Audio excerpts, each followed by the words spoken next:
start introducing you, ma'am.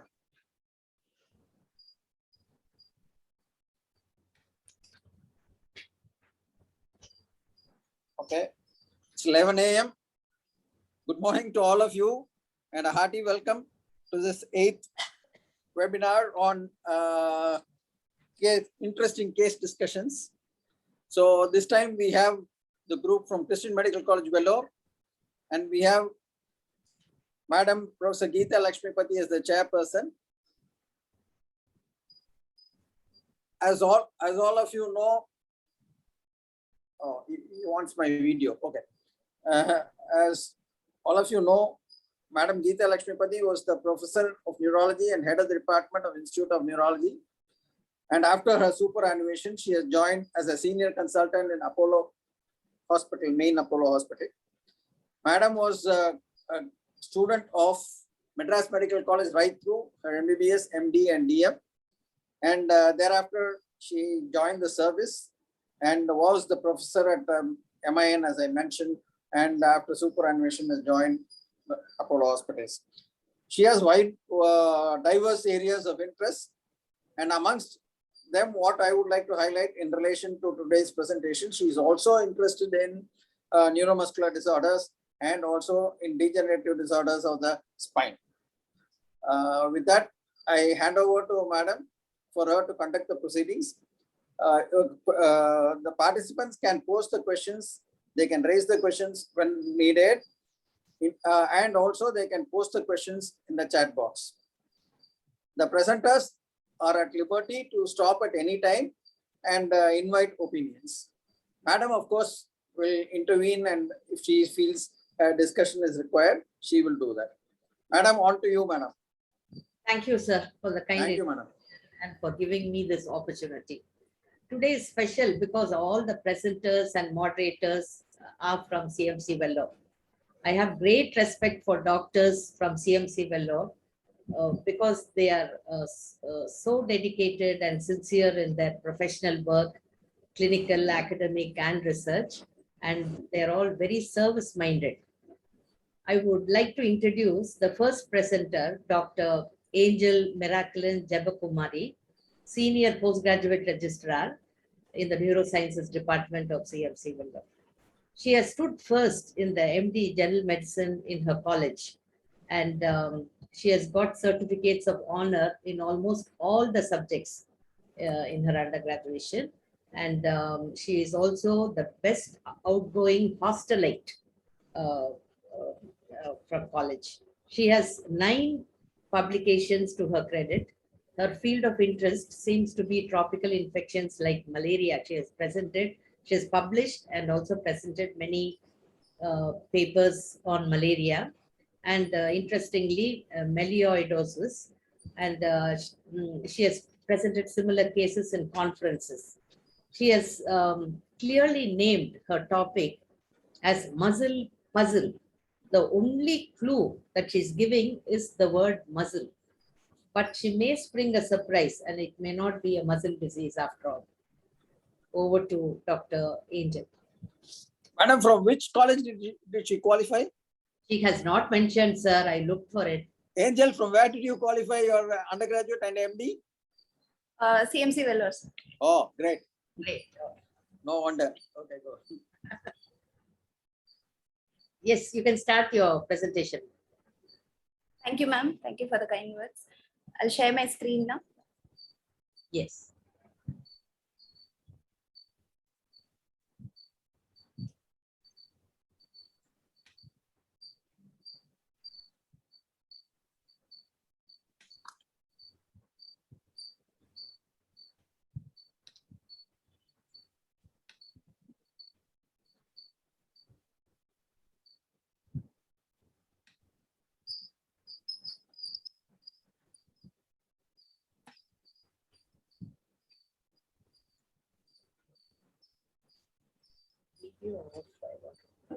Is my screen visible, ma'am? Yes. Good morning, respected teachers and delegates. Thank you for giving this opportunity. Thanks to Sanjit sir and Ajit sir for allowing me to present in this forum. My topic is muzzle puzzle. So this is a 49-year-old gentleman from West Bengal who works in government transport services and had stopped working for the last 3 years. He presented to us with chief complaints of imbalance on walking for 2 years, weakness of all four limbs for 1.5 years, slurring of speech for 6 months, and drooping of eyelids for 6 months. So the imbalance on walking is for the past 2 years, which occurred after a febrile illness. He had fever for 2 days. At the third day, they noticed that while he was walking, he was swaying bilaterally with tendency to fall either forwards or sideways. The wife described it as he started walking like a drunkard. He used to walk holding on to the wall or with one person assistance, and history of smearing food in the face with some arrhythmic involuntary movements in the hands on reaching out to objects. There was no history of feeling of walking on cotton wool or no worsening at night. There were no positive or negative sensory symptoms in the lower limb. 6 months after the onset of this symptom, he started to notice difficulty in getting up from squatting position and some difficulty in climbing stairs as well. He required assistance to get up from the bed and chair. He also required help to lift his neck above the pillow. There was difficulty in lifting weights like bucket of water, and there was difficulty in lifting arm above the shoulder for shampooing or combing the hair as well as to some difficulty in taking the food to the mouth. So this weakness appeared to be disproportionate to the degree of imbalance which he had mentioned earlier. There was no difficulty in gripping objects. There's no thinning of limbs or any fasciculations at that point of time. There was no tightness of limbs or heaviness of limbs. In the last 6 months, he said that the weakness has worsened significantly. He's unable to sit up on his own. He tends to sway and fall. He requires one person support to support his back, otherwise will fall down. He's unable to stand on his own with buckling of knees and is predominantly bedbound. He's unable to take care of his activities of daily living like eating, dressing, bathing, requires assistance for the same. And he also gave history of excessive sleeping, both in the daytime as well as the nighttime. The last 6 months, he also reports slurring of speech. The speech has become unclear, effortful, and slow. However, he is able to understand and respond back. There was no change in the tone of voice. There was no difficulty in swallowing or nasal regurgitation. He also reported drooping of eyelids, which is progressive drooping of both eyelids, simultaneous onset. There was no diurnal variation of fatigability. There was no double vision, no oscillopsia, vision decline. So coming to the negative relevant history, there was no history of memory or behavioral disturbances. There was no history of any difficulty swallowing or nasal regurgitation. There was no history of bowel or bladder disturbances. There was no other systemic symptoms. He did not have any comorbidities. He is a reformed smoker and a social drinker. And this is his family tree. He has 3 other siblings. There is no other significant disease in the similar symptoms in the family.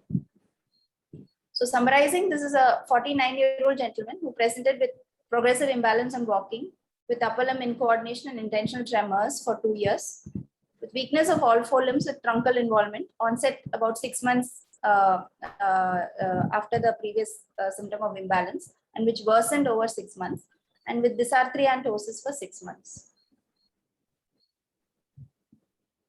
So going on to the examination. So general examination, this is his appearance photograph. He did not have any dry skin. There were no neurocutaneous markers, no dysmorphic features. His vital signs, his pulse rate was 88 per minute regular. Blood pressure was 110/70. Respiratory rate was 18 per minute. He was afebrile. His single breath count was 20. Our chest expansion was about 2 centimeters. Coming to his CNS examination, the higher mental functions, he was right-handed, normal mood and emotional status, language was normal. Lobar function tests were normal. He had normal attention, vigilance, normal insight and judgment. The memory was normal. He had no apraxia, no simultagnosia or optic ataxia. Coming to the cranial nerve examination, first cranial nerve examination was normal. Second was normal visual acuity, feels by confrontation, and fundus was normal. Examination of 3, 4, 6 cranial nerves. He had bilateral ptosis. Extraocular movement shows upgaze restriction, which was of infranuclear type or nuclear type. We have absent VOR. Bilateral gaze evoked nystagmus was present. Fifth nerve examination was normal. Seventh nerve examination showed a bifacial element type of weakness. Eighth nerve examination was normal. Ninth and 10th nerve, he had decreased movement of soft palate and uvula. 11th nerve examination was normal. 12th nerve, his speech was slow, it was slightly effortful, he had a scanning character. However, the gag was normal and symmetrical. I would like to play a video of his eye movements.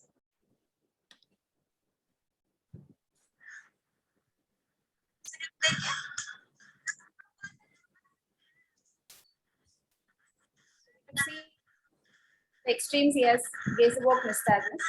The horizontal eye movements were full range and complete.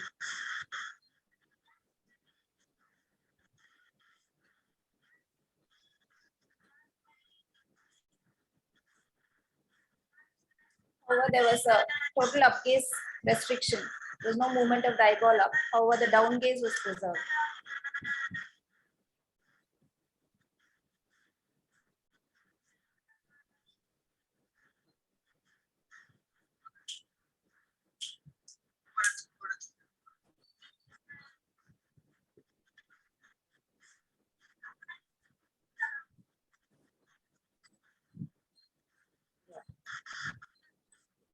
So now coming to the video of his speech.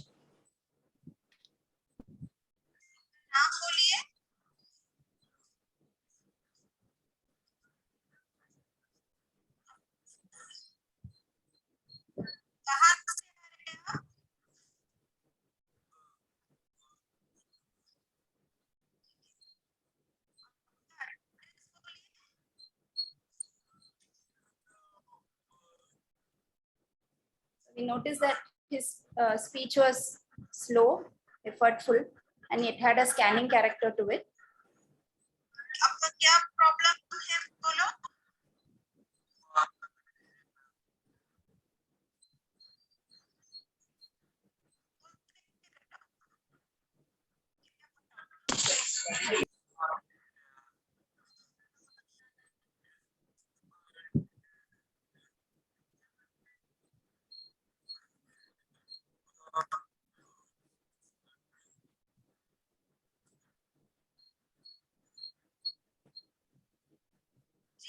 दिखाओ jeep side ऊपर को. We also noticed that his tongue movements were not normal, it was slow. So coming to the examination of motor system, the attitude of limbs were externally rotated. Tone was decreased in all four limbs. He had symmetric wasting of all four limbs, proximal more than distal. There were no abnormal movements like myoclonus or fasciculations. Power, neck flexion and extension were weak. And a motor power chart, we see there was profound weakness, which is more proximally than distally. Coming to the sensory system examination, pain and touch were normal. Light touch, vibration, joint positions were also normal. Superficial abdominal reflex, gastric bulbocavernosus were present. However, deep tendon reflexes were all absent. So this is the video show.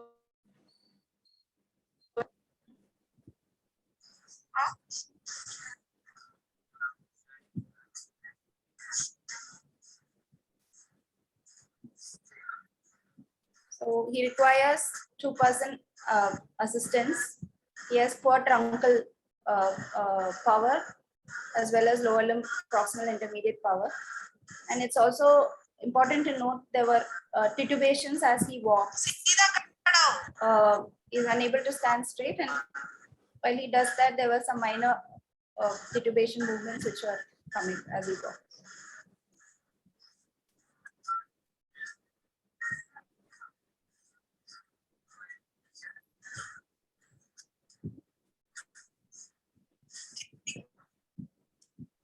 Sorry. The plantars were equivocal, and he had signs of cerebellar dysfunction. Despite the presence of weakness, he had prominent cerebellar signs in the form of dysenergia, dysmetria, dysdiadochokinesia, and intentional tremors.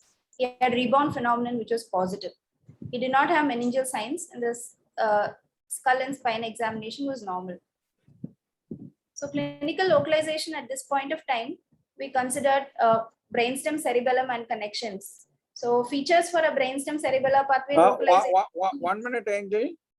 Yes, Any sir. neuropsychiatric symptomatology at this time? Anywhere, No, anytime? sir. No, sir. Other than the hypersomnolences, there were nothing, no psychiatric behavioral changes. And any breathing problems? No, sir. Dr. Angel. Yes, sir. I'm not very clear about the course of illness. Is it static, progressive, or regressive?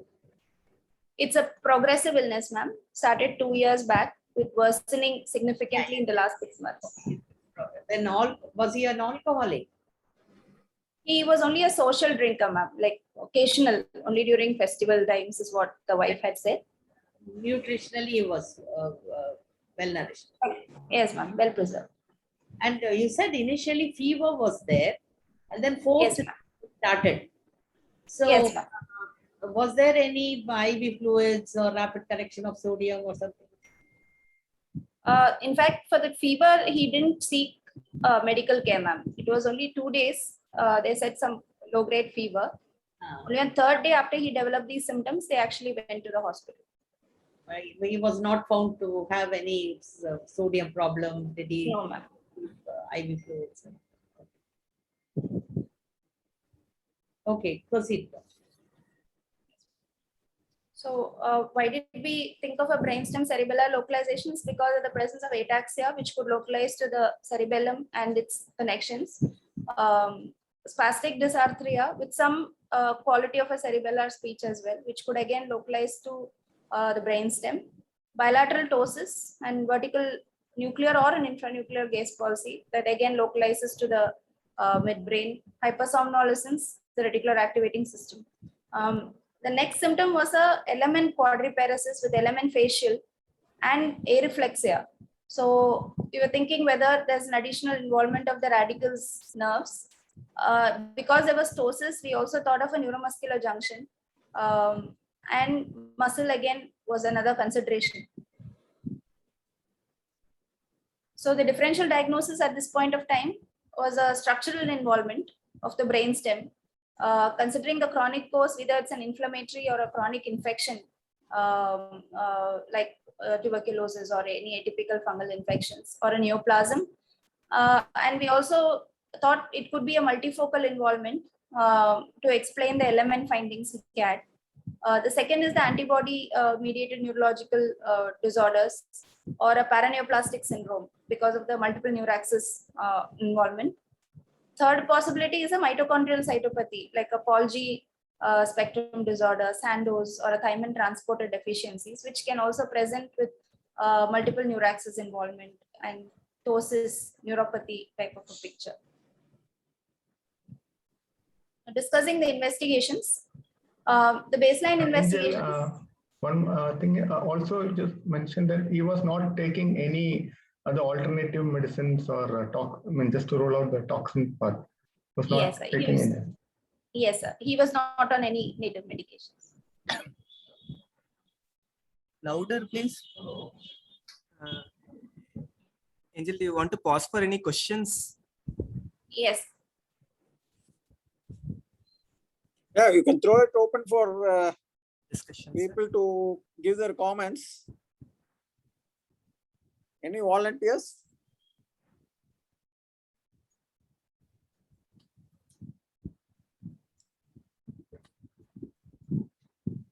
We have a lot of people, lot of senior neurologists interested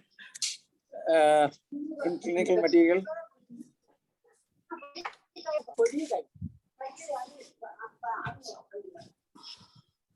Did he have any promiscuous behavior? Like homosexual behavior or anything? We didn't get that history, ma'am.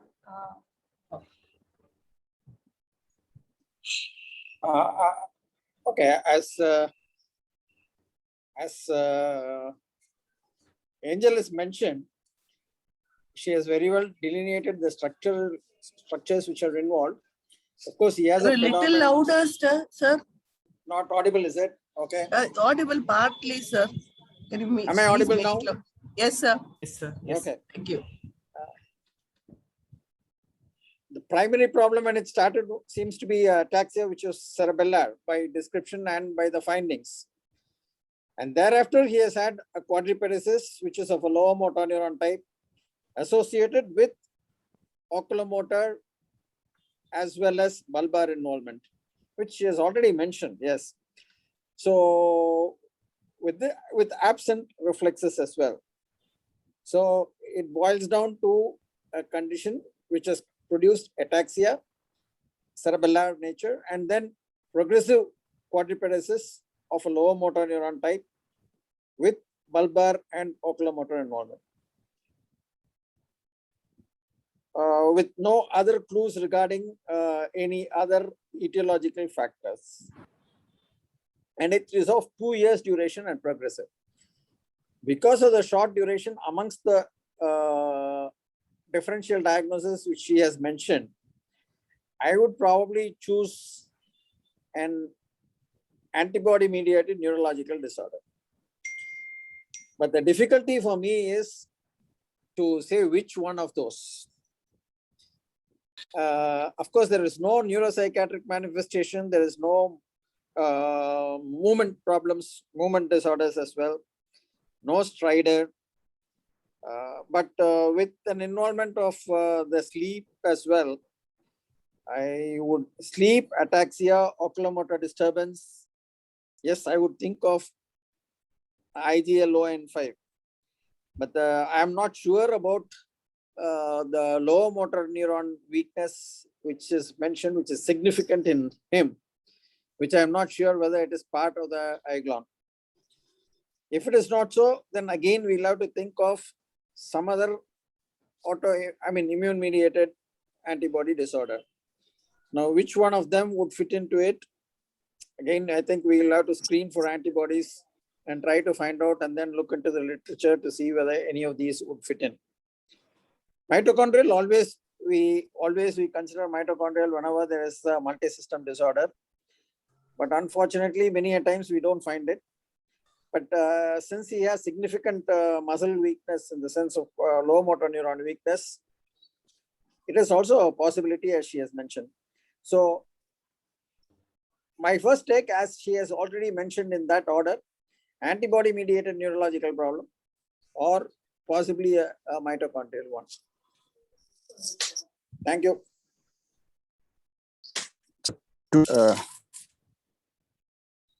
Anybody else? There are lots of Comment, people sir? here. Yes, sir. 2 years. Ramakrishnan is there, Banu is there, Muttu is there, Sir, Meghanand sir is there. Lot of people. Just in, sir. yes, sir. Yes, Sundaram. Yes, sir. Sir, 2 years duration. Progressive louder, neurological. Little louder. Sundaram is professor of neurology at Tirunelveli Medical College. Yes, Sundaram, go ahead. Sir, 2 years duration, progressive neurological symptom, started with the cerebellar, followed by the lower motor neuron type of weakness, extraocular muscle involvement, pharyngeal involvement, plus hypersomnolence. In addition to the above mentioned differential diagnosis, I would like to also include hexaminidase A deficiency also, sir.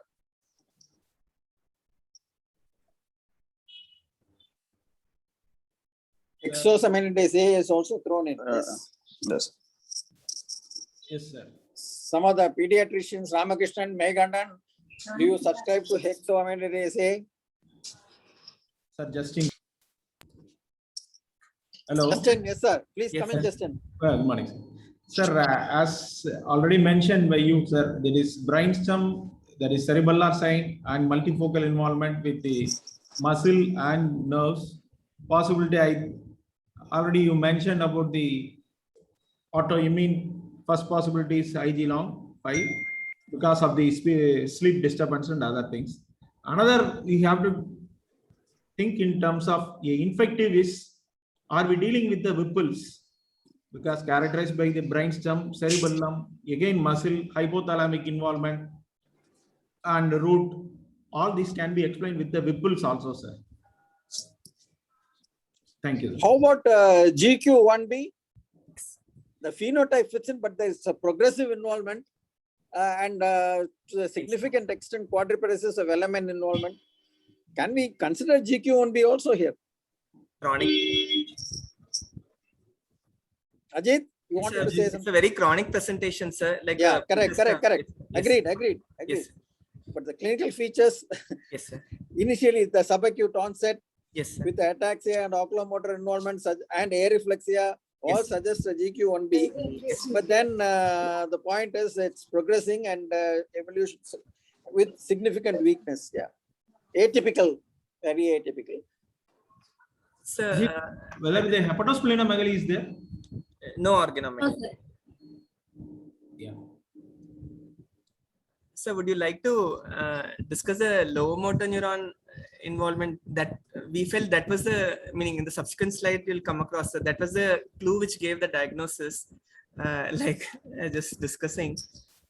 Okay, the core presentation being a quadriparesis of a low motor neuron type. No, sir, not like that. Core initial presentation appeared to be like an ataxic syndrome, but during the course of examination, we actually found that he had element predominant weakness with some topography also, as you mentioned, like severe truncal involvement. Lower limb was significantly more involved than the upper limbs, and as we mentioned, the reflexes also were absent. So in this case, like meaning. We are almost reaching a diagnosis, but what gave us, I can just give a clue to the subsequent slide that it was an element involvement which actually helped us narrow down before any of these antibodies or anything came positive. It was that which helped us to cone down the diagnosis. Okay, considering element, she already said there was no feature suggestive of neuromuscular junction involvement. So then probably the distribution of this weakness was that of a pelvic, was of a girdle, limb girdle sort of weakness, which he had described, proximal weakness, lower limbs and then the upper limbs. But it was not exclusively proximal, it also involved the distal muscles. So considering that a little far-fetched, we would have to, I don't know, since you pointed out to that, but other features do not fit into that. If we think of a pure element muscle involvement, if you are talking of a muscle disease,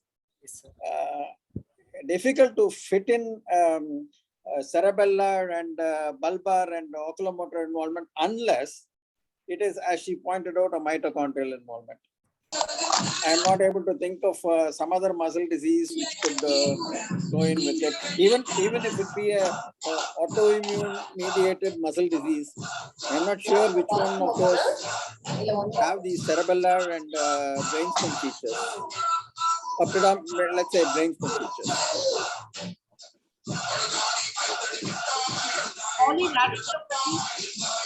Anybody else wants to add, please?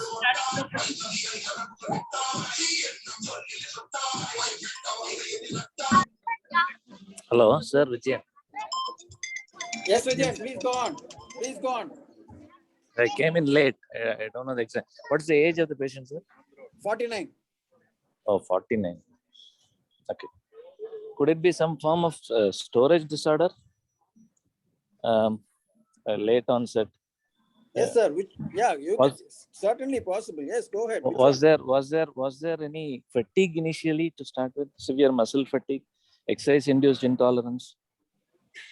No, sir. There was no history of fatigability. No fatigue or exercise-induced intolerance? No, sir. Okay. I was just thinking why not late onset McArdle's, something like that. No, he also has ataxia. The initial presentation was an ataxia, which is of cerebellar type. Okay. Oh, and then, which was triggered by a fever, rather subacute to acute onset. Then that was followed by progressive muscle weakness, lower motor neuron type. And in addition, bulbar involvement and bilateral ptosis. And the only possible thing that comes to my mind is mitochondrial. Because it's involving many systems now, so most likely mitochondrial. The one other, again, we are scratching the barrel because he also has bilateral facial weakness and ptosis. We could, girdle sort of a weakness, could also consider, but the face does not appear like that. Facioscapulohumeral, but FSHD type with involvement of other structures. Again, it's all difficult to fit in. Too far-fetched.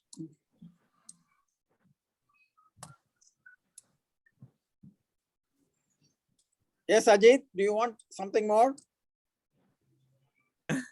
No, knowing the case, I can just tell you that the LMN, like in terms of localization, if you are able to just extrapolate a little bit further, we'll have the diagnosis. Okay. Yes, sir. Yeah. Like we covered. Shall Okay, we go on? what we have not covered is probably nerve involvement. Element nerve involvement we have not covered. Yes, sir. Rest of it we seem to have covered. Yes, sir. So yes. Then, Sir, I am Meghana. pardon? Meghana, sir, please go ahead. Yes. I called you. Thank you. Thank you very much. It's a very interesting case.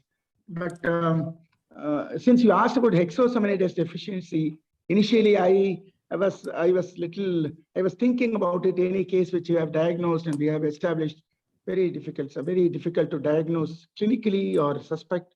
Probably it's a pathological diagnosis or a biochemical diagnosis. Rather than since the presenter stressed about the lower motor neuron type, I thought it's mitochondrial. It's a very strong possibility. But was there any evidence of retinitis pigmentosa? What about the fundus like? So fundus is normal. And myocardial cardiac features. He did not beside have that? cardiac involvement. Historically, no, sir. Yeah, but Ajit? he has. Yes, sir. Yeah, Sakti, go ahead, Sakti, please. Sir, Go ahead, please. sir, good morning, sir. Sir, Morning. I also came late, but I'm thinking in terms of some polyradiculoneuropathy, the cranial neuropathy, along with that, cerebellar attacks. I'm thinking about some autoimmune. Probably one has to consider a paraneoplastic autoimmune also, causing staging immunologically mediated insult to the cerebellar and the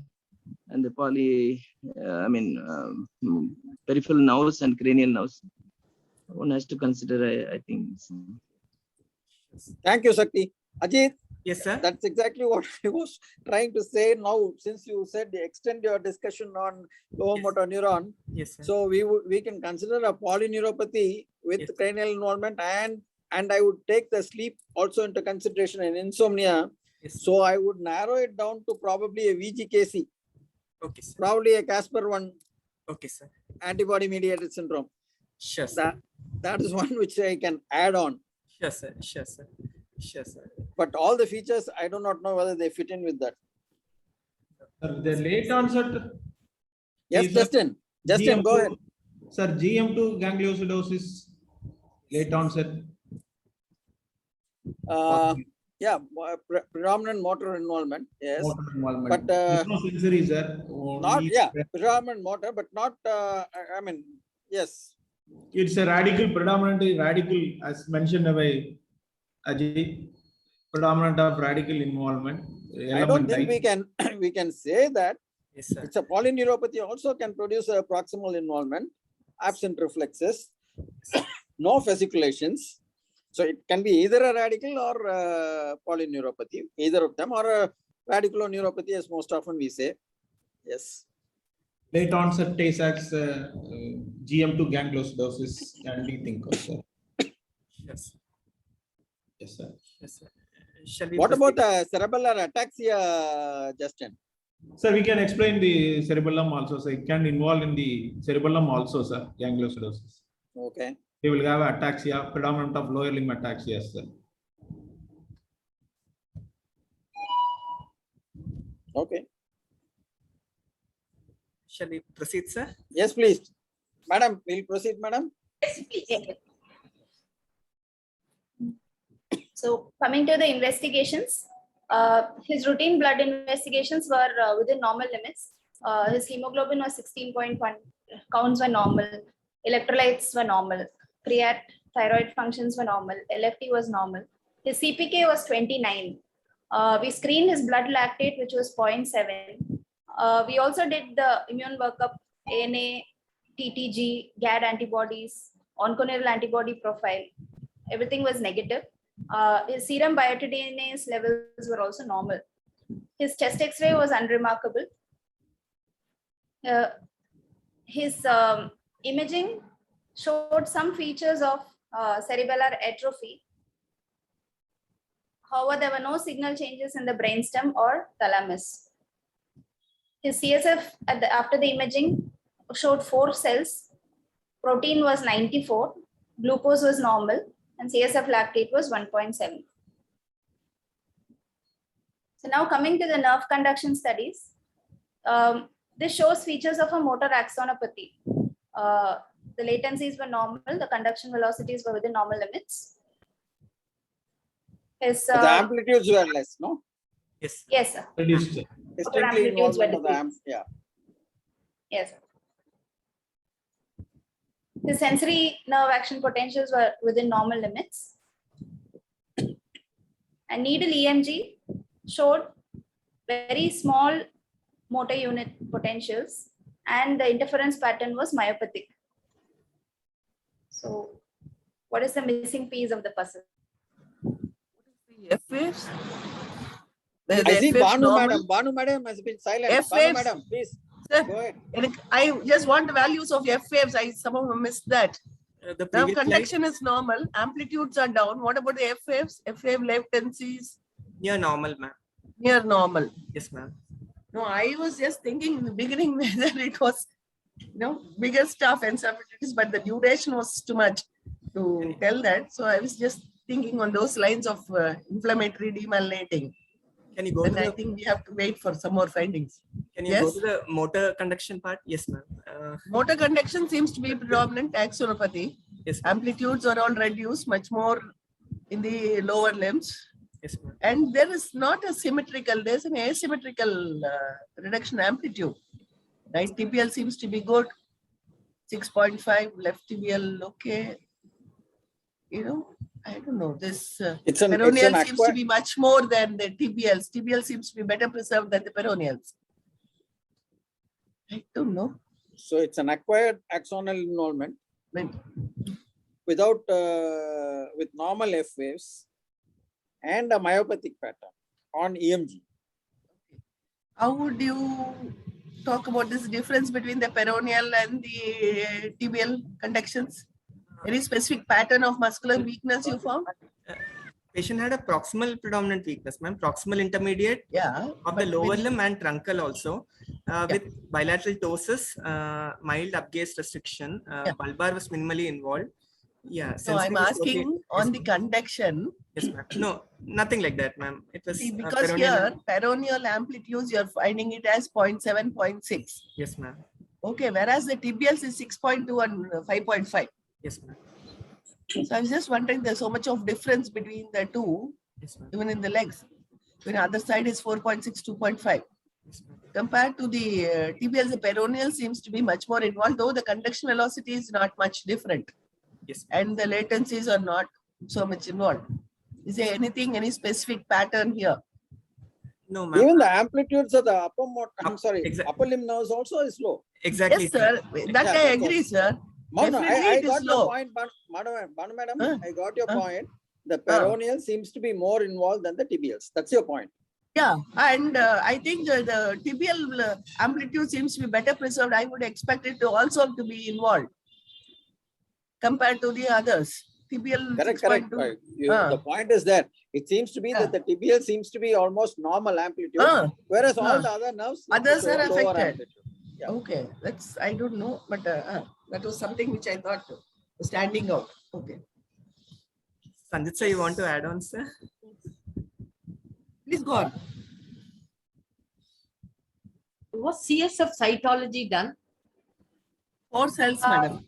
No, but the No. proteins were elevated. That is another thing Elevated. we'll have to consider. 94. Yeah, Right. proteins were elevated. Cytology for malignant cells. Ma'am, there were only 4 cells, ma'am. So There was no dysplastic cells. all were Ajay, lymphocytes. Yes, sir. Malignant cells were negative. is it some? Vijayan, please go ahead. I'll come back Malignant later. cells were negative. Could it be a chronic infective process like HIV mediated? Multiple systems seems to be involved: cerebellum, brainstem, nerve, muscle. It's actually one of a more classic teaching case for electrophysiology, and this motor conduction has a clue to the diagnosis actually. Ajay, Yes, sir. can it be a chronic ischemic axonal neuropathy? I'm sorry, chronic inflammatory axonal neuropathy. Motor predominant, CIIN. motor predominant CIDP, motor polyradiculopathy. Yeah, correct. Yes. That's right. Yeah. Yes, sir. That's one of the considerations, sir. Yes, sir. With your, but again, the point is your EMG. Your EMG takes the discussion a No, little. sir. into EMG, I would like to admit that because the patient was so weak, the amplitudes were also very small. Meaning, I would request to not give much importance to the not give myopathetic too much potential. of importance. Not to Yes. give too much of importance to the EMG findings. Yes, sir. Especially right? interference Yes. pattern, probably not to give much importance. It's actually a subsequent test which has been done, which clinches the diagnosis. Sir, Yes, sir. Yes, Sakti. Variant sir, of can it be, CIDP? sir? Yes, go Similar ahead. to the manifest, I mean, electrophysiological features. One more possibility of a location is the presynaptic neuromuscular junction, sir. They can also cause reduction in the CMAP amplitude. It can mimic like a axonal motor neuropathic features. But the postsynaptic neuromuscular junction, the CMAP amplitude will be normal. But presynaptic neuromuscular junction disorders, CMAP amplitude can be reduced, sir. So it was now- paraneoplastic, is it? It's a nice point, Shakti. Yes, sir. That hits the bullseye. It's nice. So it becomes then okay.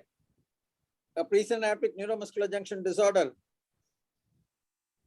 Yes, sir. And Presynaptic Lambert-Eaton. neuromuscular disorder, Lambert-Eaton myasthenic syndrome. Yeah, correct. LEMS. Yes, sir. Yes, sir.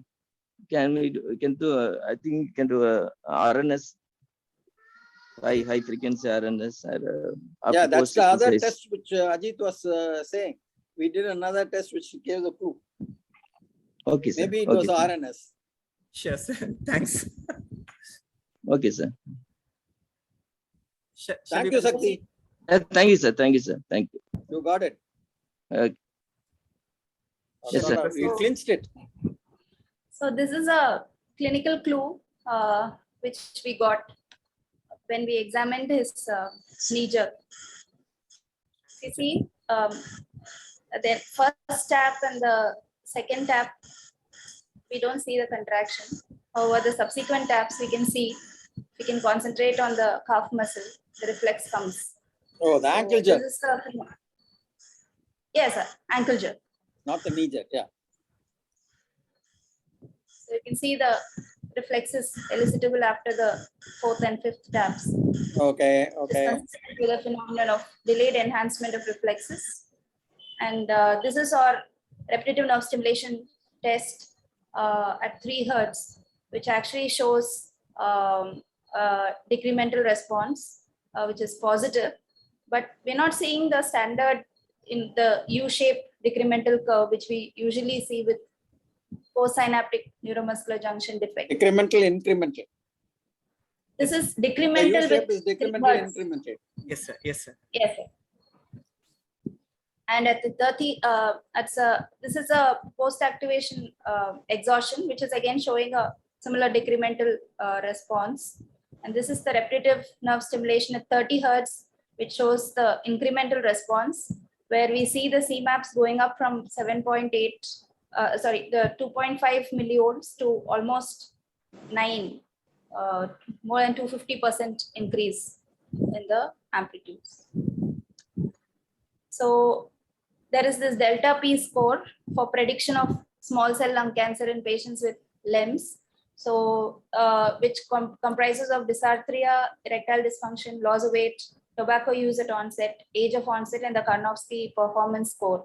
So our patient scored 5 out of 6. And if you use the prediction, if you have a score of 5, there's almost a 98 above 95% chance that the patient can have a small cell lung cancer. So the PET CT of the whole body picked up a right lung mass lesion with a high metabolic SUV uptake. He also had a metastatic right adrenal nodule. And of course, the PET brain showed hypometabolism involving the brainstem as well as the cerebellum. So there's a biopsy of the lung lesion, which shows small blue round cells with high nuclear cytoplasmic ratio, synaptophysin positive, chromogranin positive with a high MIB index of more than 80%. So consistent with the diagnosis of small cell lung cancer. So final diagnosis in this patient is a paraneoplastic cerebellar degeneration with a Lambert-Eaton myasthenic syndrome. So just a brief literature on this. So this is first described in 1956 when Lambert and co-workers reported 6 patients with atypical myasthenia lung cancer and a specific response to RNS, which is differing from myasthenia gravis. So they found pathogenic autoantibodies to voltage-gated calcium channels in the membranes of the motor nerve terminals. And the LEMS autoantibodies are directed selectively against the PQ subtype of VGCC. And about 50% of LEMS patients have the tumor, and the tumor actually represents the initiating LEMS event. These VGCC are expressed on the surface of the small cell lung cancer cells, and expression of cancer-related neoantigen causes this autoantibody production, and the autoantibodies react with the presynaptic voltage-gated CC antigens. So this autoimmunity usually takes place in tumor development, and most patients can happen even before the small cell lung cancer diagnosis has been established. So this is one of the large series with small cell lung cancer and paraneoplastic cerebellar degeneration and LEMS. We find that the combination of both the cerebellar and LEMS were found only in about 16% of patients, showing the rarity of this combination. So this is their series where only about 4 patients in about the entire series were having this combination of LEMS. And in fact, it's interesting to note that all of them had similar axial ataxia, appendicular ataxia, nystagmus, dysarthria, diplopia, and they also had motor weakness other than LEMS and LEMS itself. And all of them uniformly had very high disability at presentation, like our patient. So management, either we give 3,4-diaminopyridine or IVIG. According to the systematic review, these two have shown to improve the muscle strength scores. So what did we do in our patient? We gave him IVIG. There was some mild improvement in the motor power. We started on pyridostigmine and he was started on systemic chemotherapy. And his review is due in 3 months after the chemotherapy. So the learning points, so paraneoplastic neurological syndromes are great masqueraders. They can have varied clinical presentation and involvement of multiple neuraxis. So we should consider neuromuscular junction involvement pre or post synaptic in those patients with element weakness and ptosis. Thank you. Thank you, Dr. Angel, for an excellent presentation. I just wanted to say that I had a similar patient, but he presented with all these that you mentioned, including a severe polyradicular neuropathy, plus he presented with a benign ICT, an idiopathic intracranial hypertension. And in the CSF cytology, we found the dysplastic cells. So he was transferred under the care of an oncology surgeon. And then he received, and they repeated the CSF and they found the carcinomatous cells. And this patient had carcinoma stomach about a year ago, and had complete treatment for that carcinoma, surgery followed by chemo. And then after this was discovered, he had 12 sittings of intrathecal chemotherapy, and the patient is surprisingly doing very well. He has improved in his walking, and the headache has completely disappeared, and the motor power has improved, and so on. So now with the advanced chemotherapy, I think the prognosis is not so bleak as before. Thank you. Thank you for showing us this. Madam, can I comment? Yes. An excellent case. None of us would have thought of it. Angel, I have two things to ask of you. You went through the literature. How about excessive sleep? Has it been mentioned in LEMS? Is that sir, also one of those features? So we were thinking this hypersomnolence could have been contributed by either brainstem involvement, because the PET again showed some brainstem hypometabolism, though we don't have a signal change in the MRI. Second possibility, we also thought whether because of the severe muscle weakness, whether he's having CO2 narcosis. His ABG did not show very heterogeneous, borderline. So. And another clinical point, usually we would say in neuromuscular junction disorders to differentiate presynaptic and postsynaptic, ptosis indicates possibly a postsynaptic, not to that extent a presynaptic involvement. But here we seem to have a ptosis in a presynaptic involvement also. That's just a clinical point there. Yes, sir. And I was interested, I was interested to know why pyridostigmine is being given. Does it help? So small doses, the drug of choice is of a 3,4-diaminopyridine, sir. Yeah, correct. That's actually, we had tried to procure it for this patient, and a similar patient was admitted at this time. We had to procure for Germany, and Yes. each month's medication cost was, even through online, was coming to around 3.5-4 lakhs per month.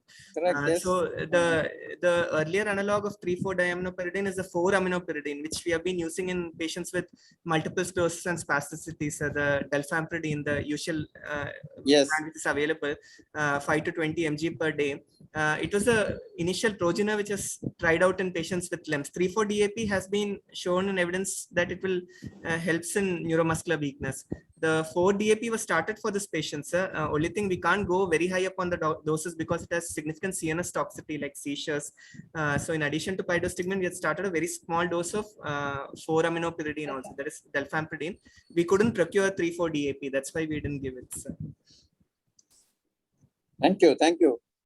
So one more thing regarding the hypersomnolence, we discussed it like it could be either like a, meaning because it's such a gross paraneoplastic syndrome, there could be a lot of things were not completely explained. Why such a degree of ptosis in LEMS, why the upgaze palsy, why the hypersomnolence, whether it could be like a functional effect because of the paraneoplastic syndrome itself, or we couldn't do a sleep study on this patient because patients with neuromuscular problems can have varying degrees of obstructive or central sleep apnea, whether that could have been there. We have not explored that yet, sir, in this patient. Thank you. Thank you. Shall we move on to the second presenter? Yes, madam. Your prerogative. Second presenter is Dr. Vamsi Krishna Koneru, Senior Resident in the Neurosciences Department of CMC Vellore. He is also a postgraduate first rank holder in MD Pediatrics in Kakatiya Medical College, Warangal. He has a few papers to his credit. The case today is a man with a short neck. When we are all expecting a CV anomaly, he was said. Over to Dr. Vamsi. Good afternoon, ma'am. You can share your screen. Yes, ma'am.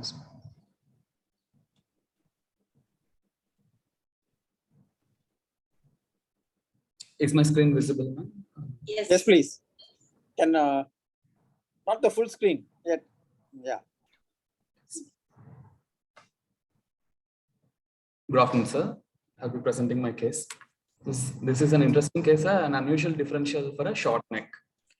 I'm Dr. Vamsi Krishna. I'm a second year DM Neurology resident in Christian Medical College, sir. This is about a 45-year-old male from Andhra Pradesh who works as a lecturer in government college, who presented with chief complaints of neck pain for 3 years, weakness of all 4 limbs for 3 years, numbness involving the left upper limb for 3 years, difficulty in walking for 2 years, and effort intolerance with shortness of breath for past 1 year. Sir. So I'll talk in detail about each of the symptoms. Neck pain, it's there for the past 3 years, which is severe in intensity, and it worsens with neck flexion and neck rotation, and also upon coughing and sneezing. It was not associated with any recent or remote trauma. Patient reports no significant pain relief with conventional analgesics like paracetamol or naproxen.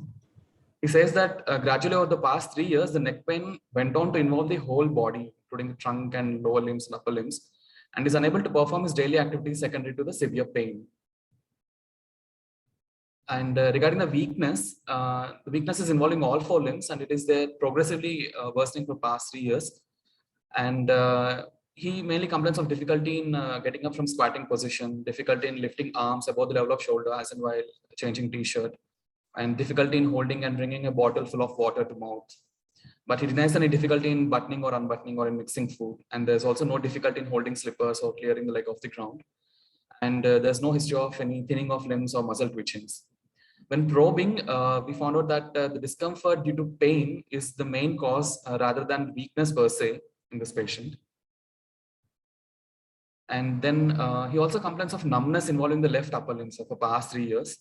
And this numbness is patchy and it is involving only the lateral aspect of the arm and forearm. And it's also not very consistent. He says that it's around 30 to 40% less when compared to the other side. And there's no history of any difficulty in perceiving hot and cold water. There's no history of any difficulty in walking in dark places. And there's no history of any wash basin phenomenon. Historically, there's no involvement of bowel or bladder. Walking difficulties. He complains of progressive difficulty in walking for the past 2 years. And he describes it as slow and he feels like imbalance while walking, and there will be reduced arm swing while walking. He also complains that this difficulty in walking worsens when he is surrounded by people and when he's in public spaces. And he says that it is because of his anxiety, but he feels slightly better when he walks in empty spaces where there are no people. He also complains of easy tripping over small objects and difficulty in walking over uneven surface. For the past 1 year, he complains of shortness of breath while walking, even at his normal pace, even while walking for a few meters. He also complains of multiple joint pains involving both small and large joints, and it is associated with early morning stiffness. He also feels that the movement at joints are restricted.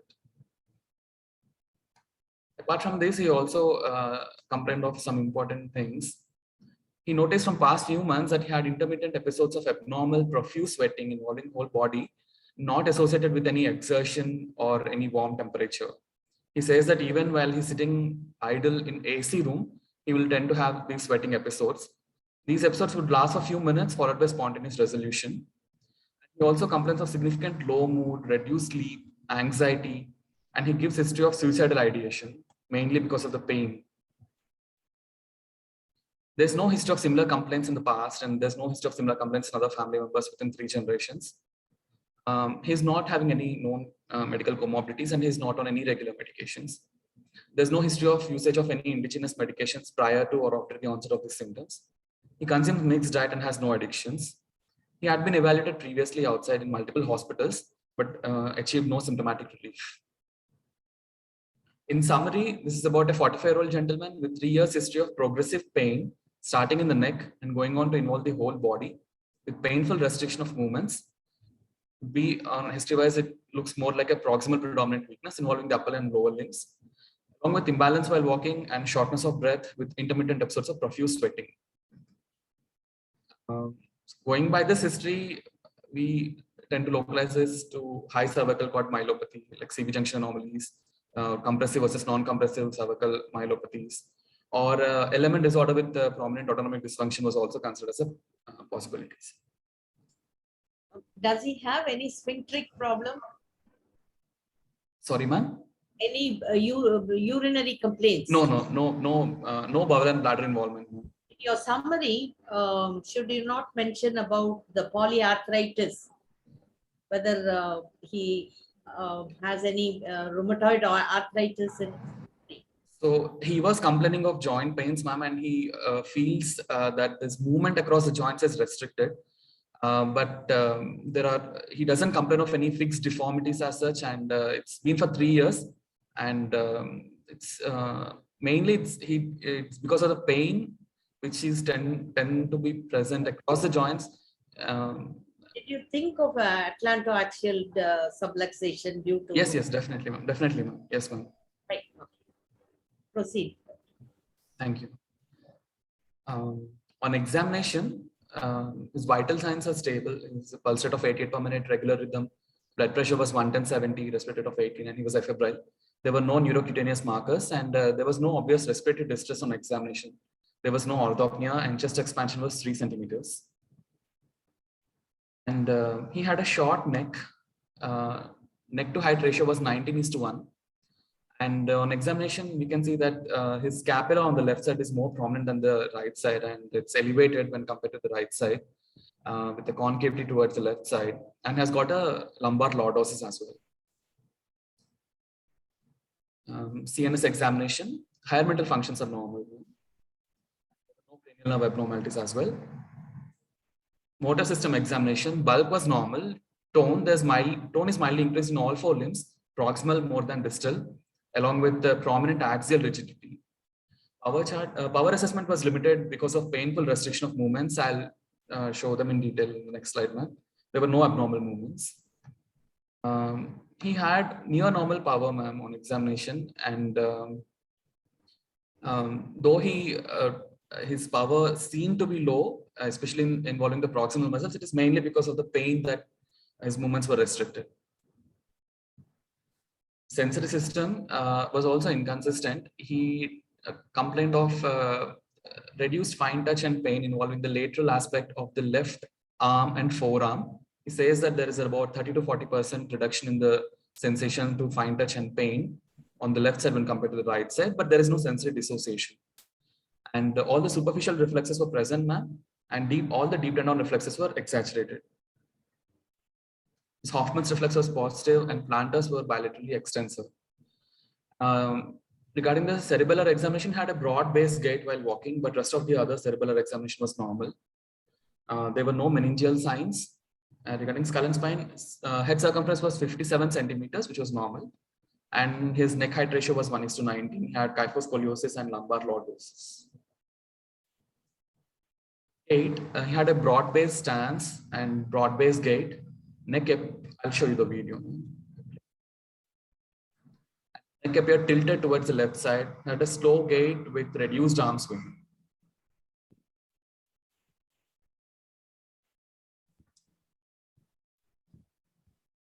Summary, this is about a 45-year-old gentleman with short neck and painful restriction of neck movements with increased axial tone and increased tone in all 4 limbs with exaggerated deep tendon reflexes, extensor, plantar responses for extensor, and he had intermittent episodes of dysautonomia.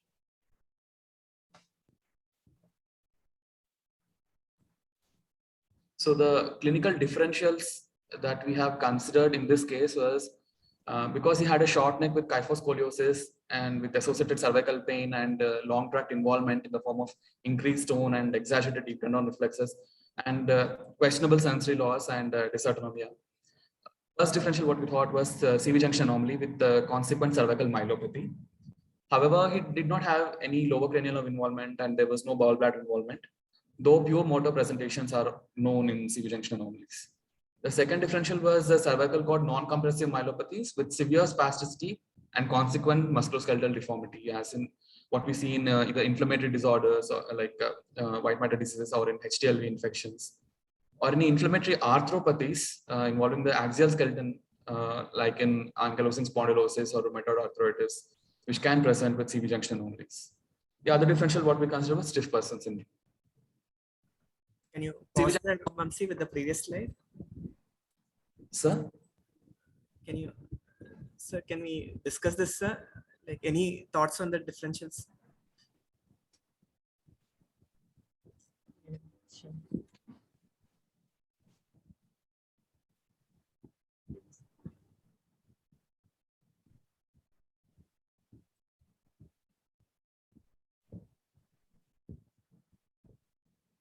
Ma'am, Yes. Can we have a discussion regarding any other differential is possible in this case? Was there sweating which was associated with the any neck movements? This profuse sweating was talking about, was it associated with the neck movements or otherwise? It's not associated with any neck movements. Even if he sits idle at his home when he's taking rest also, he can have those profuse sweatings, but he complains of excessive pain during those episodes. That's the only thing what we got history-wise. It's not Had associated one, with neck flexion or extension movements. had one patient who had this neck movement induced some abnormal posturing associated with the profuse sweating, and later turned out to be multiple sclerosis. This was one episode where the cervical demyelination was present earlier, and every time there's a flexion of the neck, she will go in for abnormal stiffness on one side and profuse sweating. I don't know whether Dr. VL and Dr. Geeta Madam will remember. This lady was admitted in Dr. Zahir's unit, and we had a tough time recording all these because it was much earlier, no, before 1996. So every time this movement occurs, there will be this problem. So that is why I asked. Thank you. Yes, ma'am.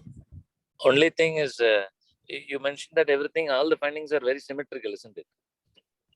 Yes, sir. All the reflexes were symmetrical. Reflexes were Symmetrical. Sensory Yes. loss was on the And left that, side. that, sir. that appears to be the only finding along with an extensor plantar, nothing else, isn't Yes, it? sir. Yes, sir. And you also mentioned that it's a very unusual case for short neck. So we would dismiss CV junction anomalies very anyway. Since CV junction anomalies comes into the differential diagnosis, I think you should also add foramen magnum tumors. Maybe, I mean, though it is not the case in this, just for addition completion's sake, maybe foramen magnum tumors also will come into the differential diagnosis. Differential diagnosis, of course. Of course, my bet would be on stiff person syndrome. What was his sugar level? Normal, sir. It's not diabetic. Its sugar levels were normal. Sugar levels are okay. Thank you, sir. I think, Vamsi, you can also mention that we wanted to see his older photos. And Yes. whether I think you should mention that. Yes, sir. That I mentioned in the last. And so, like sir was saying, so when we saw him, he was having this short neck. So we asked him to show his older photographs so that we can compare and see how was his neck and spine before the onset of all these symptoms. And then we found that his neck and spine curvature were normal in the photographs that were taken previously, which I'll be showing you subsequently, sir, in the slides.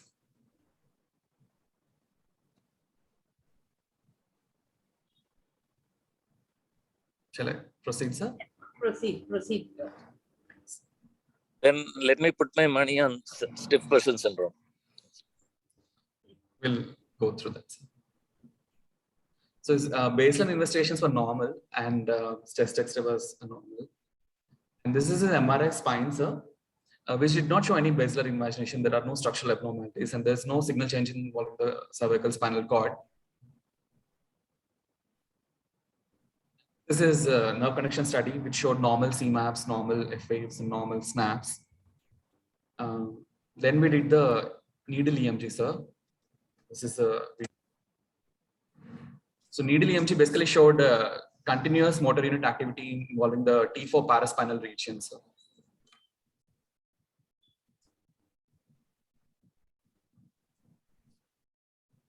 And we did his onconeural antibody panel and his CAD antibody titer was quite elevated. It was 4,000 units per ml. So like you correctly guessed, it's a stiff person syndrome, sir, with positive CAD antibodies.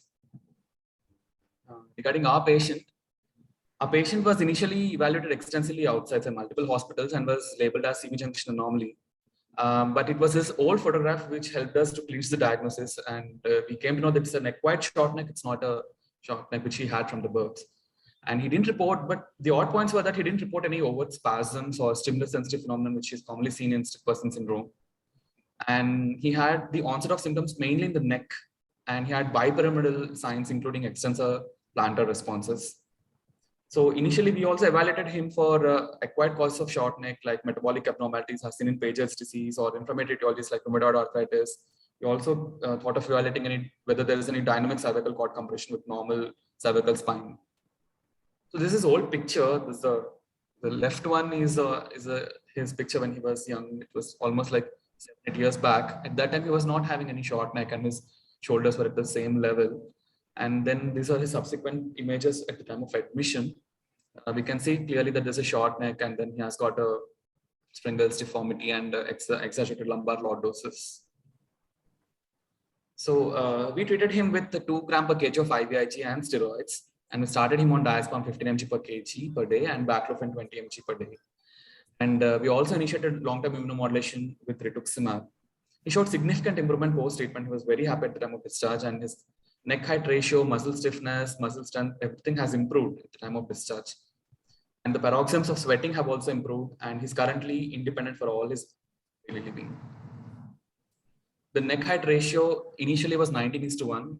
During the 4-week follow-up, we found that his neck height ratio improved to 17:1, and there's improved lordosis and kyphoscoliosis as well. We did a PET CT scan to rule out the neoplastic etiologies, but there was no evidence of any neoplasm anywhere in his body. But the interesting thing, what we found was there was increased uptake involving his left subscapularis muscle and left shoulder girdle muscles. And this is a recent article published in Frontiers in Neurology in September 2021 with 51 patients of stiff person syndrome. It's a John Hopkins group in which they have done PET CT scan, and they showed muscle hypermetabolism involving the axial and upper limb muscles, similar to that seen in our patient. They also noted that there is abnormal metabolism involving the right superior frontal cortex, right sensory motor cortex, left inferior parietal cortex, bilateral thalami, vermis, and left cerebellum as well. There are a few thoughts about a few details about the stiff person syndrome. So it's a underdiagnosed condition, and it requires high index of suspicion. It's got a heterogeneous spectrum from involving single limb to involving the entire body. It has got a chronic course. The average time to diagnosis is 6 years, and atypical presentations are very well described. They also tend to have high neuropsychiatric comorbidities. They tend to have much severe anxiety, as seen in our patient, and phobia, especially agoraphobia, where the patient tends to have severe fear of walking in crowded places, which our patient has. And a part of a spectrum of GAD antibody-mediated disorders. The stiff person syndrome disorders includes classical stiff person syndrome, in which there will be thoracolumbar paraspinal involvement, abdominal muscle involvement, tightness and spasms, difficulty in ambulation, and reflex response to unexpected noise, where it is that the patient will fall like a log of wood. And there are paraneoplastic stiff person syndromes, and there are variants involving only focal limbs, like in stiff limb syndrome, a jerky stiff person syndrome. And there's subacute presentation known as progressive encephalomyelitis with rigidity and myoclonus, which tends to present with brainstem and autonomic and spinal involvement. However, it is important to look at the atypical presentations of stiff person, like in which there will be no spasms, and there will be predominant neck muscle involvement with a predominant autonomic dysfunction, with vomiting, with hiccups, breathlessness, chest pain. Our patient also had chest pain. He has got severe chest tightness. The muscles around his thorax were quite tight, and he complained of shortness of breath even while walking for a few meters. And spasmodic storm with rhabdomyolysis, compartment syndromes, secondary contractures, even subluxations can happen because of the severe contraction of muscles. And corticobasal syndrome type of presentation can also be seen. And logjah mimicking that. Can you please fix it? Sorry, sir. Sorry, sir, I didn't understand. For each No, sir, you can proceed now. Sure. bed number 16. Gadolinium and autoimmune disorder, it is usually Okay, thank you very much. disorders like type 1 diabetes mellitus, organ-specific autoimmunity like in autoimmune thyroiditis, vitiligo, pernicious anemia, ataxia, epilepsy, even cognitive impairment. So any patient who comes with stiff person syndrome, we need to screen for all the other these disorders as well. And to measure the severity of the disease, there is other indices like number of stiff areas with the scores ranging between 0 to 6, areas with heightened sensitivity index with the score ranging between 0 to 7, and modified ranking scale as well. The differential diagnosis for stiff person syndrome are classical presentations are easy to diagnose, whereas in atypical forms, the following will come into picture as differential diagnosis: tetanus, axial dystonia, neuromyotonia, hyperplexia, structural lesions, including high cervical myelopathies, multiple sclerosis or NMOSD, HTLV infections, muscle pathologies like McArdle's disease, Satoyashi syndrome, which presents with alopecia and endocrine abnormalities, and skeletal muscle problems, including ankylosing spondylosis, fibromyalgia, sometimes even somatoform disorder. From GAD antibodies like amphiphysine are also involved in amphiphysine, glycine receptor antibody, and dipeptidyl peptidase are also involved in stiff person syndrome. Amphiphysine is mainly causes stiffness of the neck and arms, as in our patient. with absent deep turn-on reflexes. And glycine receptor antibody usually presents as PERM and is commonly associated with thymoma. Whereas dipeptidyl peptidase like protein 6, which is a subunit of voltage-gated potassium channel, it presents with diarrhea and memory problems, sensory involvement, and prominent startle reflex. Also, GABA receptor associated protein, GABA RAP, is 70% of antibodies against this receptor can be seen in the stiff person syndrome associated with anti-GAD antibodies. However, GAD being an intracellular enzyme, and antibodies against it not correlate with the disease activity. And hence, CSF testing of GAD antibodies can be helpful in such cases. And there can be seronegative forms as well. So that should be considered. GAD antibodies are usually, GAD is an enzyme which is involved in rate limiting step involving the synthesis of GABA. And it usually, nearly, like I said in the previous slide, can coexist with the GABA receptor antibody, associated protein antibody as well. And it is positive in 80% of the autoimmune stiff person syndromes and 50%. And GAD67 isoform is predominantly found in CNS, indicating the importance of CSF. And impairment of inhibitory GABAergic pathways due to lack of GABA is a pathophysiology, is a cause for stiffness in the stiff person syndrome, which results in continuous firing of spinal motor neurons and spinal interneuronitis. Reflex spasms to excessive activity of descending reticulospinal activity at the segmental level, and co-contraction of agonists and antagonists. These are all the involved in the stiffness in stiff person syndrome. Electrophysiology plays an important role in the diagnosis of stiff person syndrome, wherein which we see continuous motor neuron activity.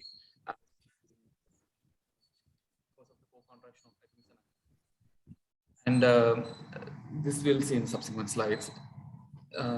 So basically, nociceptive flexor reflex, if it is recorded after sural nerve stimulation, it will show a continuous pattern involving the anterior tibial and biceps femoris and lumbar paraspinal muscles as well.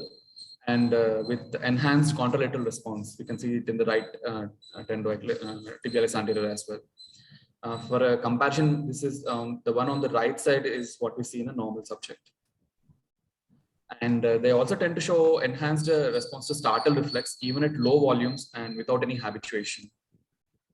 And masseter inhibitory reflex in stiff person syndrome, when the mental nerve is stimulated with electrodes placed on the masseter muscle, we normally expect a silent period, but it will be absent in the stiff person syndrome with cranial nerve involvement, which is commonly seen in glycine. Differentiate between the GAD antibody and glycine antibody related stiff person syndromes. The treatment modalities include giving IV immunoglobulins, pulse dose steroids, plasma exchange, rituximab, and second-line immunomodulatory agents like cyclophosphamide, mycophenolate, and azathioprine. And symptomatic treatment can be given with clonazepam, diazepam, baclofen, gabapentin, tizanidine, intrathecal baclofen injection, and botulinum toxin. The take-home points is typical presentations are very well described in stiff person syndrome. Therefore, a high index of suspicion is required for the diagnosis, especially in focal forms, and high degree of concomitant autoimmunity will be present, and therefore we should look for the presence of other autoimmune disorders in the patients. And serum CSF testing will be more useful than serum testing alone. And seronegative forms are very well described, and electrophysiology plays an important role in the diagnosis of stiff person syndrome. Thank you. Thank you, doctor, for your excellent presentation.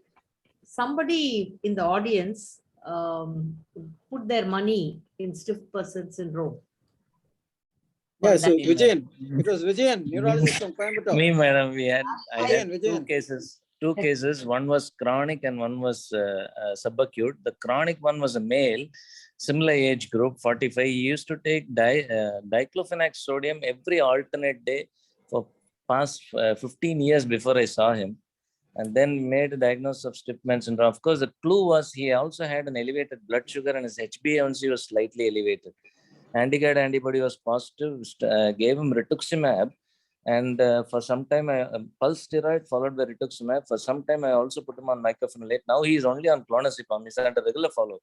In more than 10 years now, he's on regular follow-up, and he's only on clonazepam, and he's doing very well. The second person is a 65-year-old lady who came with recurrent episodes of opistotonic posturing, was admitted in the ICU, had to be intubated, and the initial diagnosis was tetanus. And then later on, when we did the anti-guide antibodies, it was very high. And she recovered remarkably well after pulse steroids and rituximab, and she's on regular follow-up. She was diagnosed just 1 year back, and she's on regular follow-up and doing very well. These two patients are my experience with stiff person syndrome. Dr. Vijayan owes us all a treat in the post-pandemic period. Thank you, madam. He's not committing. Madam, I missed your comment. What were you saying? I said he owes us all a treat Oh. in the post-pandemic period. Okay, shall we proceed with the moderator, sir? Shall I introduce? Yeah. What was the treatment given for this patient and the follow-up? IVIG. So we gave IVIG and steroids at the time of admission, sir, and we also gave rituximab before discharging him. He's under follow-up. It's been a recent case, sir. So just 1 month back, we diagnosed him. Okay. You have not given Rituxi. We have given, sir. We have given. Okay. Thank you. Yes, sir. Floor is open to the moderators.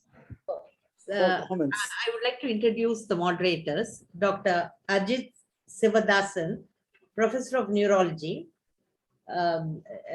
Neurosciences Department of CMC. He has got MD and DNB in General Medicine and DM and DNB in Neurology. He has bagged the Professor K.V. Mathai Memorial Gold Medal for Best Outgoing Student in DM Neurology, Jacob Memorial Award for the Best Patient Care, Gold Medal for Best Outgoing Student in MBBS. He has several awards and merit certificates and has presented 17 papers. And then the second moderator is Dr. Satish Aaron, MBBS, MD, and DM, all from CMC Vellore. Sanjit, madam. Sajit Aaron. Yes. Sorry. He has done a fellowship in stroke in Calgary Stroke Program in Canada. And his CV is too extensive. Just a minute, please. He has innumerable publications, papers, invited talks, has attended academic development courses, examinerships, has mentored dissertations, and he has undertaken clinical trials and research projects, has memberships in various professional societies. Yes, doctor, you can start. Ajit.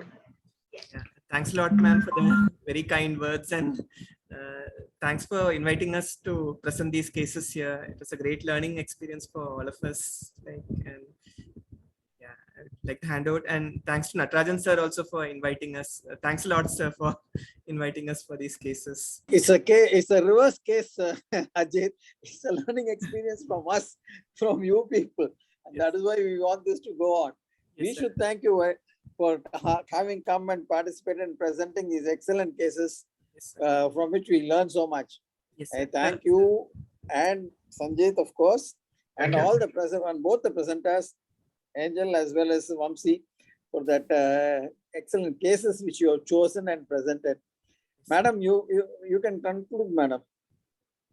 Yeah, I think we enjoyed ourselves. Dr. VN told me that this forum's aim was to make old neurologists meet the new or something like that. So the old neurologists whom I represent, I would like to say that I learned a lot, and many subjects are new to us, and with our reduced capacity for new learning, this is a boon. In this pandemic, we had extensive webinars, and we got updated. And I thank all the young for educating us, and you should continue to do so. Thank you, madam. Just one modification or clarification. I said some of the senior neurologists are not that well known to the budding and upcoming neurologists now. because we have all sort of passed off. And so one of the aims is for the chairpersons who form the previous group of neurologists, previous generation of neurologists, to be made known to the younger generation. And two, of course, giving an opportunity for the youngsters to present their cases and show their wealth of knowledge, and for us to learn. These are two things. And for that only we are continuing this program, madam. Yeah. Thank you very much, sir. Thank you. Banu, madam, anything you want to say? Wonderful program, sir. Lot of learning. Thank you, sir. Thank you. Thank you. Thank you. I thank all the participants who participated, who have attended, who have participated in the discussion, and also due thanks to Sun Pharma for making this arrangement and having this program conducted every month. Thank you all, and particularly CMC team. Thank you for the very nice cases which you have presented, you. and madam, the way you have conducted the proceedings, madam. Thank you. Thank you. very much. Thank you. Thank Thank you. Sir, will you be continuing the webinars even in the post-pandemic period? I Let's hope see, so, madam. sir. Let's see. See, Sir, we why started not, now- sir? No, we started Nice. now because we were not having much of interactions, academic discussions, case presentations, we were not having like we used to before. And that was the reason to come online and have it. Post-pandemic, if we are going to be having physical meetings, then I think this might be redundant. Okay, thank No, you. sir. Sir, I think you can still have it, sir. Let's see, So many madam. Let's times we see. are not able to come out and attend, sometimes. As Short long as we time are not before. able to come, as long as we are not able to come out, have physical meetings, we will continue, madam. We will continue. Thank you, sir. Thank you, madam. Thank you. Thanks to all of you. Thank you, Thank you. Sanjay. Thank you, Ajay. Thank you. Thank you, Angel, and thank you, Vamsi. Thanks to all of you. Thank you, madams. Thank you, sir. Thank you, sir. Thank you. Yes, you. madam. Thank you. Nice meeting, sir. Thank you. Nice, nice. Renuka, madam, is joined. I was there. Can we close, madam? Yes, please. We Geeta, can. madam. Yes. Yeah, you have to do it, madam. Yeah.